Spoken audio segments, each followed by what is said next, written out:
Hi everyone and welcome. Today we're going to be talking about season 1 of the super popular show Avatar: The Last Airbender. The show came out in 2005 and was created by Dante Dimartino and Bryan Konietzko. Without further ado, let's get right into it.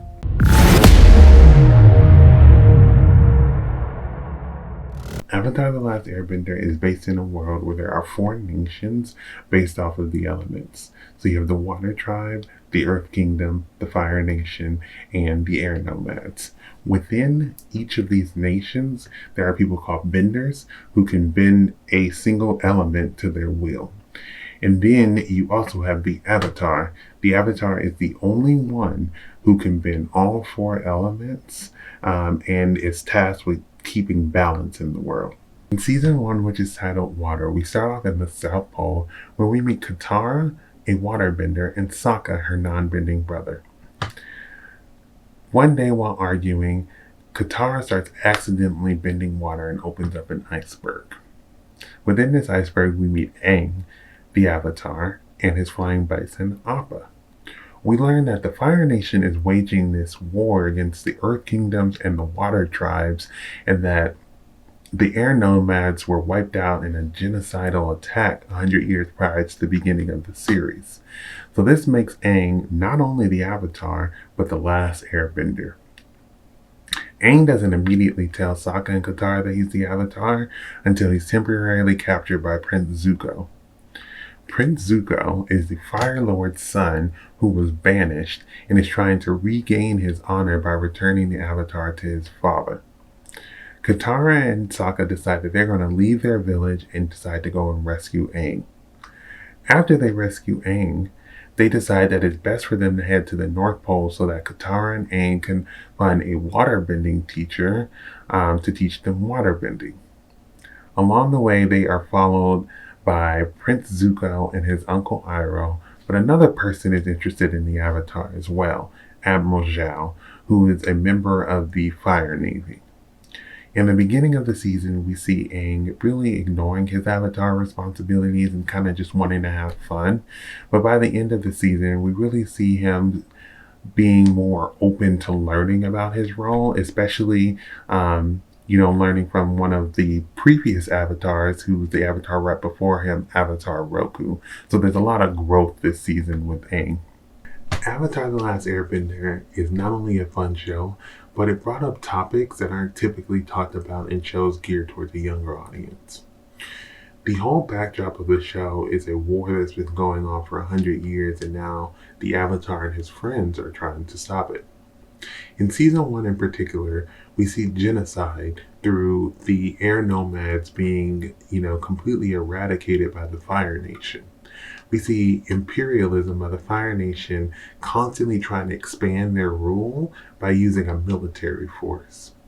We also see colonialism by the Fire Nation trying to impose their views onto the people in the lands that they've already conquered.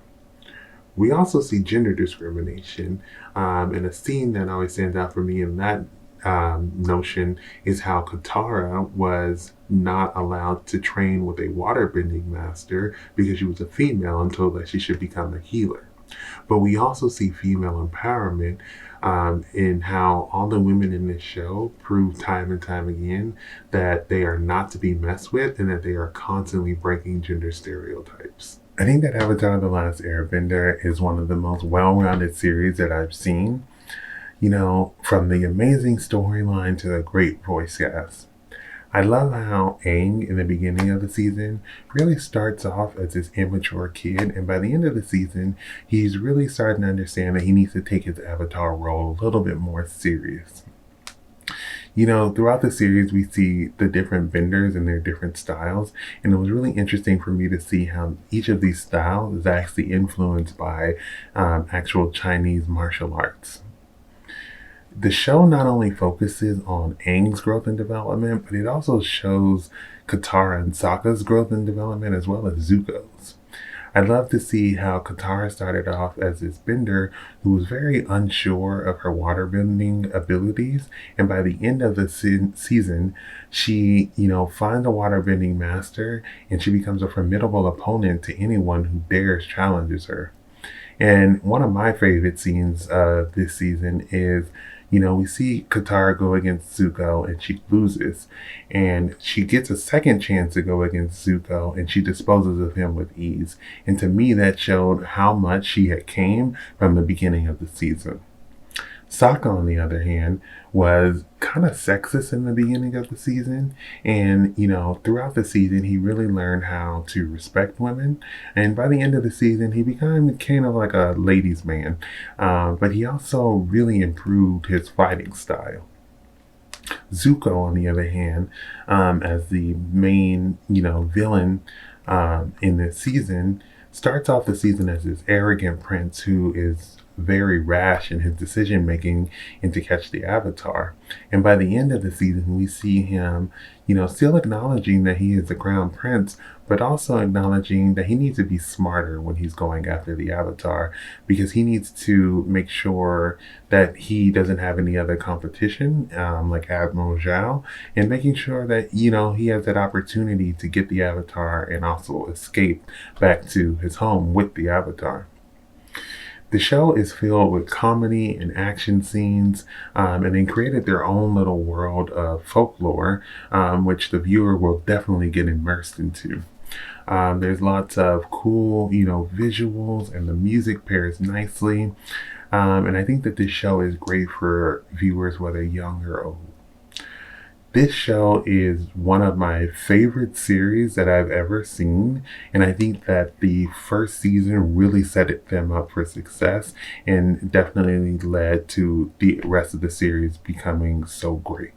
Avatar: The Last Airbender has 3 seasons. Season 1, Water. Season 2, Earth. Season 3, Fire. It led to a spin-off series, The Legend of Korra, which focuses on the Avatar right after Avatar Aang. The series also spun off a handful of comics and a novel. The series was loved by critics when it came out in 2005 and recently has garnered a new popularity when it was added onto Netflix and garnered a whole new fan base. I'll definitely be doing more videos on season 2 and season 3 because I definitely want to share my views on those. Thank you for watching. If you have not subscribed, please do so down below so you can keep up with more of my videos. But besides that, everyone stay safe and have fun, and goodbye.